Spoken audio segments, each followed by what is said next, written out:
Hi, I'm here.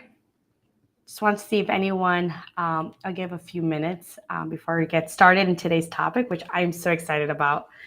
I did a LinkedIn post and it looks like a lot of you, and it's okay, I used to do the same thing, are a little bit nervous about job descriptions and we disqualify ourselves. But I'll go into more details soon since in case a few people are wanting to join in, or feel free to submit a question through the chat. This is going live on YouTube, LinkedIn, and on Facebook. So we'll just wait a few minutes. But it's exciting. One of the things that I was reading is that in 2021, 3.9 million people left their job every month. Whereas in the previous years, it was around 3.3 million. So there's definitely been an uptick that's been happening of candidates leaving their current jobs. Okay, so I'll get started. My name is Claudia Miller, if you don't know me, and I'm a career coach for women in tech. And I help career-driven women get the jobs they want at salaries they love. And since COVID, my clients have been able to get jobs within 90 days or less and get anywhere between $30,000 to $100,000 in salary increases. So the average earned income increase is around 54% based on what they're currently making. And because of my client success, I've been featured in Forbes, MSNBC, and Business Insider put me in their top global list of top 23 innovative career coaches. So the topic that I wanted to talk about today is your lack of qualifications holding you back from applying to jobs?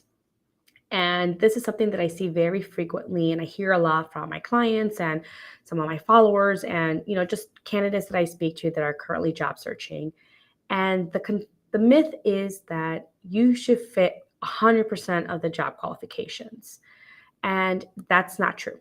I've spoken to hiring managers and recruiters, and the way that I see it is job postings are more of like a wish list where it talks about ideally what they want in a candidate, but they are non-negotiables. Now, if you're applying for a doctor, of course, you need to be board certified and licensed. But we're talking about other jobs that don't require such certification and licenses. So, like in tech roles, program manager, project manager, UX, data scientists, software engineers. Like some of these roles can be where you're self-taught. Maybe you took a course, maybe you took a Udemy course or LinkedIn Learning. There's many different resources how you gather some of these skill sets, but when looking at a job posting, you don't need to meet 100% of the qualifications. And here's why. So I was looking research, and for candidates that apply to jobs that do qualify at 100% and get the job, they tend to feel unhappy at work and in that role in itself because it's no longer challenging and they're bored of it. Then they end up hating their jobs because it's nothing exciting for them, or they're learning something new and they're feeling like they're becoming stagnant in the industry because it's something they already know what to do. They're not learning anything new because they fit 100% of the job posting, and they tend to start looking for new jobs. Now, this is not good for the company because they invest a lot in hiring you and bringing it in, and it's not good for you as a candidate because you spend a lot of time job searching. Looking for a job can sometimes be a full-time job in itself. So it's not fair to you or the company to go into a role where you fit 100% of the qualifications. You will end up looking for new jobs very shortly right afterwards. And you're not going to be very content with your job overall, and it impacts productivity and employee engagement, and it does impact the companies in itself as well. So do yourself a favor and do not expect to meet 100% of those job description qualifications. Instead, I would look more at job postings that are out there that are a little bit more, have a little bit more, I would say anywhere between 30 to 50%. I mean, looking at that, but also researching, understanding like what are some of the non-negotiables? What exactly do I need to know? And a lot of these questions get answered when networking, speaking to other people in those roles, speaking to hiring managers that are hiring for the role, or the actual HR recruiter or hiring manager that will become your manager if you were to get into that role.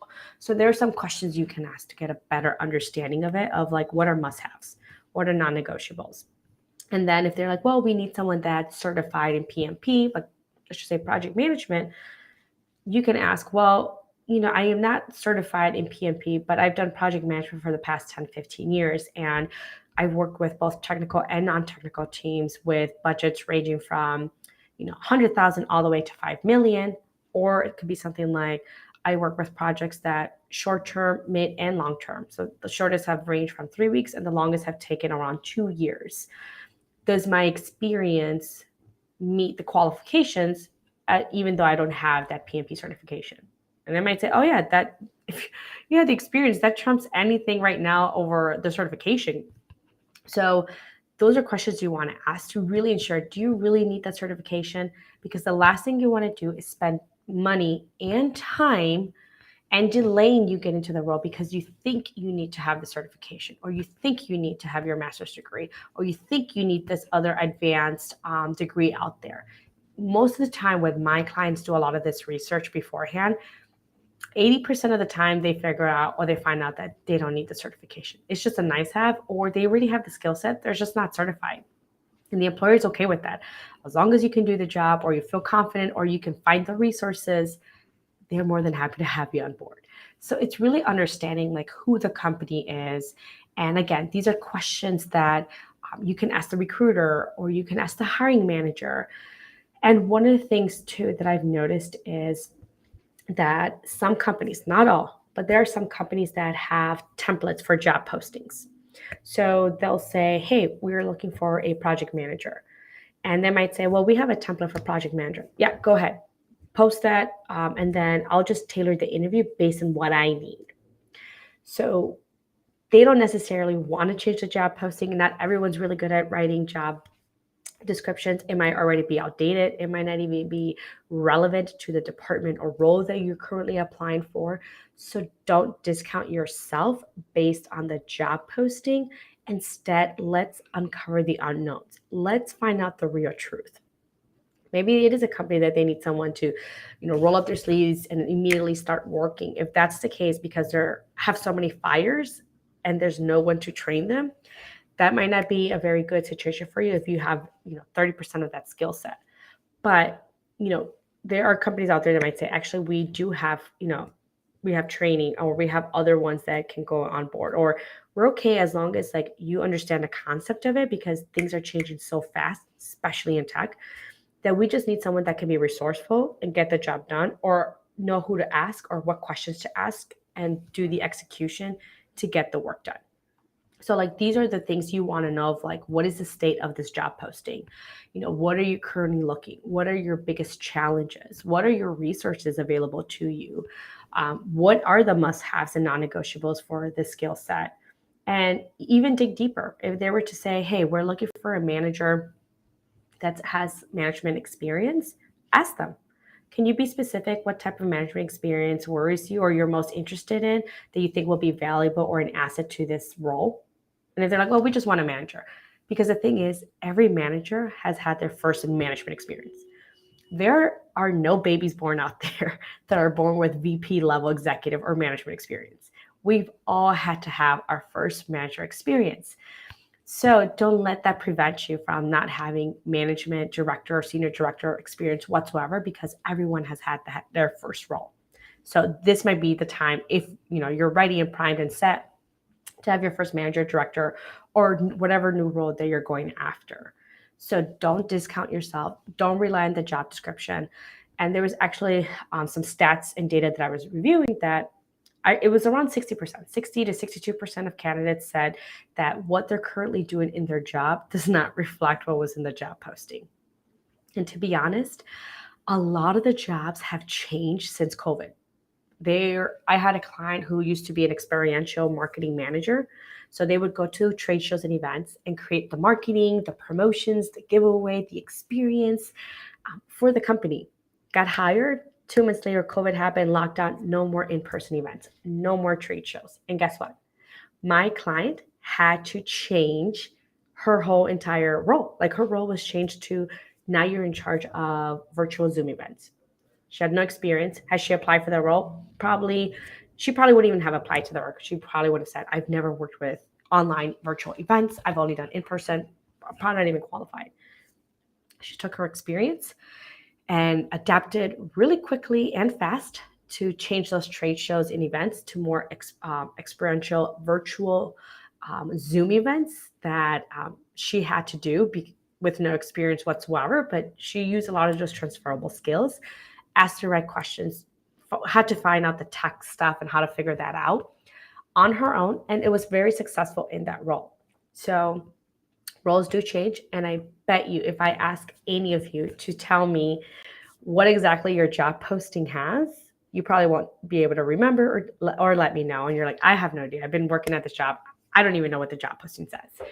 And even if you know what the job posting says, most of the time, like what I've heard is, I don't even do any of those things, or like that's what I started, but 3 months later my role expanded and I do so much more than that. And that is natural. That is normal. So that's another reason of why you don't want to rely on the job posting or job description, and you don't need to fit 100% of it. Instead, we want to know what transferable skills we can leverage it and use it for their industry. So, for example, if you are a you're client facing and you're interested in project management, trust me, you've had project management experience working with clients. You probably had to work a lot with communication. You had to work with different leadership, whether the CEO or the leadership or the director of ops, and you probably had to work with internally and external stakeholders. You've maybe had to work with contracts. So same thing, it's all projects. It's how you tell the story. And you want to align it to that industry. That's going to make you stand out and have it be successful through your job search, not you filling 100% of those qualifications in there. And I wanted to show you really quick of like a quick exercise that anyone can do when reviewing a job posting. So I'm looking it up right now on my here on my desktop, and I'll be sharing my screen shortly. So here's a example that I've created. So where is it? Okay, so I'm going to share my screen.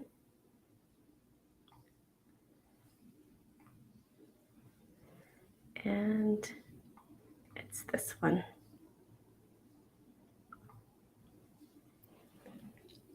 Oh, here we go. All right, so here's quickly how a job description, and I just copied and pasted everything they had in there.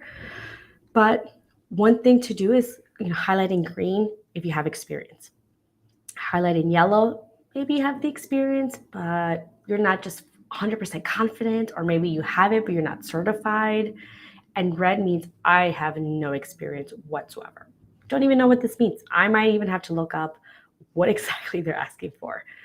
And you want to go through the job posting. Now, typically they'll start with, hey, here's who we are as a company. And this is a true job posting out there. I literally copied and pasted it. But it tells you like resources, who we are as a company, the benefits, and then it starts with qualifications. Now, if I was reviewing this, and this is just an example, I would say, oh, project management skills. I have project management skills. I'm going to highlight that in green. Interpersonal skills. Yep, I have that. I've worked with cross-functional teams. And delegation, I haven't really delegated, and it's something I'm not mostly comfortable with, but I've done it. I have an idea of what delegation looks like. I'm just not 100% confident. Strategic roadmap for the team. I've been part of the team where we've done strategic roadmaps, but I haven't necessarily created one or feel comfortable at 100% level. But if someone were to tell me, is this a strategic roadmap or not, I would be able to say yes or no. Like I have enough data or information better than someone that literally doesn't even know what roadmap it means. And then we start going into this one and we've noticed, develop and establish goals. I haven't done that. I haven't managed a team before. I've coached and mentored through my nonprofit, or I volunteer for this program, or at my church. I've coached and mentored other people, but I haven't done performance appraisals. I haven't done merit reviews or salary adjustments. So I'm going to put that as a red. I don't feel comfortable. I need to figure out, is this non-negotiable or not? And you want to go through the job posting, through all of them, and then make notes. So, for example, let's just say you know about, um, like for this one, I didn't major in any of these, but I have experience in X, Y, and Z. Or maybe I don't know so much about, when I don't have like a technical background like this, but sandboxing, I've had some experience. Maybe I need to ask a few questions. And even, Cisco certifications. I don't have any Cisco certifications, but I know, and I work with these different softwares or, templates or anything out there. So you want to mark questions that arise from doing this exercise. And the rule of thumb is to have at least 20-30% of the job posting in red. So you want to make sure, because the red means these are all the areas that you're going to be able to learn, be able to be challenged. It's going to help you stay competitive. It will prevent you from being stagnant, because there's a lot of opportunities for you to learn. And again, you still want some yellow as well, because you want to strengthen those if they're relevant to your next role, and depending on how much you're able or need to use those skill sets. So this is like a quick exercise you can do to figure out, is this a good enough role? I would say this is about good 30%. Like this is healthy. And even like this actually has I would think a lot of greens. I would want to see more yellows in here than greens, but I would feel confident to apply to this role, because I will feel confident that, one, I have a foundational understanding. Two, I get to strengthen some of the skill sets that I currently have, but I'm not the best at yet. And then three, it has enough reds where I can learn all these things that I haven't yet, and I get to expose to all these different types and still become competitive in the field. I'm learning, I'm being challenged, and it's prepping me for the next step in my career. So that's just like a quick exercise that you want to do when reviewing a different job posting. And like I said, there are different tactics and strategies, but one thing I have to tell you is, again, do not discount yourself because you do not fit everything in the job posting. You should still apply to the job. Worst case scenario, you don't get an interview. Or if you do, you have an opportunity now that, you didn't say no to, and you did get the interview, and then you can best sell yourself and ask those questions. What are some non-negotiables? What are must-haves for this role? What is the hiring manager? What is the hardest skill to hire for this role as well? What are exactly where the hiring manager, what are some of the challenges that they're looking to solve, or this person to solve in the next 30, 60, 90 days? Is there, if you're in tech, of course, like it could be, is this a role to continue the integration or some of the systems or go lives that have already been done, or are they looking to develop new services or products? And if so, are they looking to target specific target segmentations? And I mean, you can go into these roles more and understand, where do you have commonalities? Where are you might say like, I need some questions. I don't have the certification, but is that a no deal? I've done A, B, and C, and I'm very familiar with the concept. And I did some research, and I actually, I could easily take a LinkedIn learning course in the weekend and be wrapped up to speed with cloud computing, or at least the foundations of cloud computing. So that'll be a great strategy for you to use to understand, like, hey, like I'm coming to this, like I'm well versed. If they tell you, no, we're really looking for someone with management experience, can you please elaborate? I'd like to learn more. Because while I may not have been a manager, I do have manager experience. I've been a team lead. I've, managed a team at my church, or I volunteered and I run, or I was part of a fundraiser where we fundraised $10,000 and I had to work with a team of 100 volunteers and helping them. So as far as management, I know how to work with different types of personalities. I know how to coach and mentor people. I've done that through, different modalities outside of work. And then as far as leadership, I am part of an ERG leadership group where, I lead the committee or whatever that is. But again, finding those commonalities and understanding that, because at the end of the day, they might say, you know what, you have all the non-negotiables and must-haves. Everything else is just extra, And of course, it's the way you sell it, the way you brand yourself that aligns with that. But do not prevent yourself from applying to a job, because if you don't feel 100%, and God forbid, if you qualify 100% to a job, it's time for you to move up to the next step in the career ladder, for you to feel challenged and be excited about the work that you do. Now, if you're like, Claudia, I don't even know how to tell my story or transferable skills for this new job, or how do I even network with people? I don't even know how to connect. I'm an introvert, or I'm good at in person, but now everything's virtual. I don't know how to do that. It's okay. Feel free to reach out. I offer a complimentary career strategy call with me. So that way I get to learn more about what you're looking for, where you're currently at, and then we can both strategize on what next steps should look like in order for you to move into that job you're looking for, whether you're feeling lost in your career, you're looking to move to next steps, or you're looking to pivot into a new industry or type of role. Feel free to reach out. I can connect with you and give you that strategy that's going to help you get there in the next 90 days, or sooner, depending on what your timeline looks like. So this is everything that I teach. This is just a small portion of what I teach in my proprietary program called 90-Day Job Offer.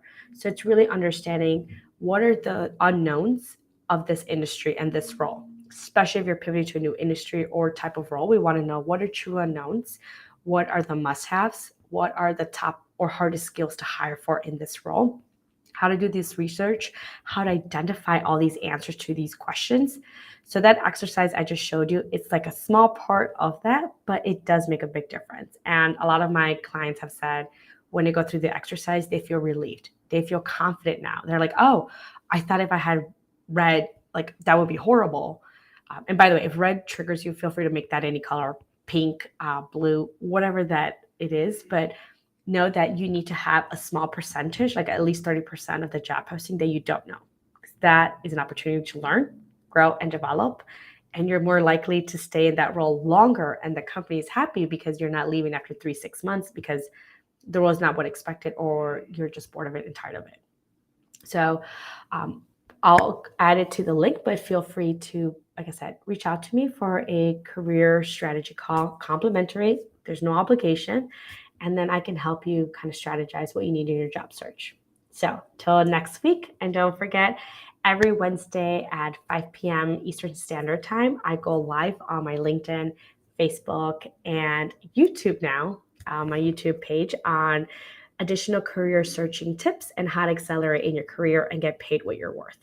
And you want to definitely take advantage right now in this employee-driven market.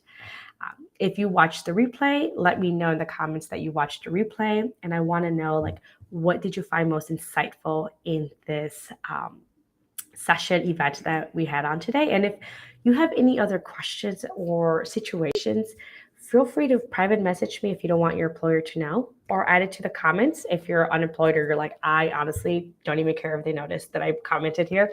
I want to know any questions or objections or challenges you're experiencing in, because I'll be more than happy to create another live event. And I'm sure if you have that question or that objection, others are feeling the same way as well. All right, till next time, and I'll see you next week.